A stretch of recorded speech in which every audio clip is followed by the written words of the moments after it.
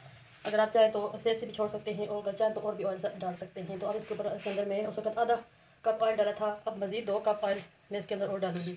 लेकिन इससे पहले हम इसके अंदर प्लेट के अंदर निकाल के देख लेते हैं।